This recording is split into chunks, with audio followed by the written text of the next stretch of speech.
We are entering ఇటు day 101 of our transformation journey. By the వే అందరికీ శుభోదయం. ఎక్స్ అయిపోయి ఈ రోజు అలాగే తెచ్చుకోవాలి. వేడి వేడి పొగలు coming from the carrots.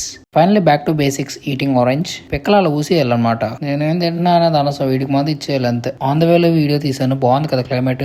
1 hour walking చేసి eating my breakfast. Carrots cut చేయలేదు ఈ రోజు కూడా. Reached out to the gym. By the way hello to all. Costume change and doing so much warm up cause it's second leg day of this week. Every exercise 3 to 4 sets, 12 to 25 reps. Excess బట్టి reps వేరే అయిందిలే.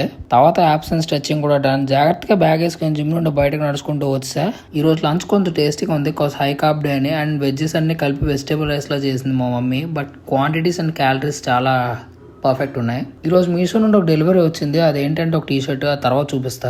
Evening fruits salad prepare చేసుకుని తినేసా. కొంచెం సేపు curd and పొగనట్టు తినాలనిపించి అది కూడా తిన్నా, బాగుంది. 100 days లో కొన్ని నేర్చుకున్నా అన్నా కదా, అందులో ఇది ఒకటి. ఒకప్పుడు చికెన్ పట్టుకోవడానికి ఆసేపడే నేను ఇప్పుడు బోన్స్ అండ్ మీట్ సపరేట్ చేస్తాను. టైం విల్ చేంజ్ ఎవ్రీథింగ్ అంటే ఇదేనేమో. తర్వాత చికెన్ అయిపోయిందని చికెన్ తీసుకున్నాను. నెక్స్ట్ కొత్తిమీర పుదీనా కూడా తీసుకున్నా. ఎగ్స్ కూడా అయిపోయాను. ఒక ట్రే తీసుకొని మీషో నుండి ఒక డెలివరీ వస్తే అది కూడా తీసుకుని ఇవన్నీ పట్టుకుని జాగ్రత్తగా నడుచుకుంటూ ఇంటికి వచ్చా. ఇంటికి వచ్చి ఫ్రెష్ అయ్యి బ్రెడ్ బేక్ కర్డ్ రెసిపీ చేసుకున్నా. But for a change plum bread వేసుకుని తిన్నా. టేస్ట్ విషయానికి వస్తే నైట్ డిన్నర్ కి చికెన్ అండ్ వెజిటేబుల్స్ కూడా కట్ చేసి ప్రిపేర్ చేస్తుంది మా మమ్మీ. ఈ రోజుకి ఇంత సంగతులు, రేపు మాట్లాడుకుందాం బ్యాలెన్స్. Okay, bye.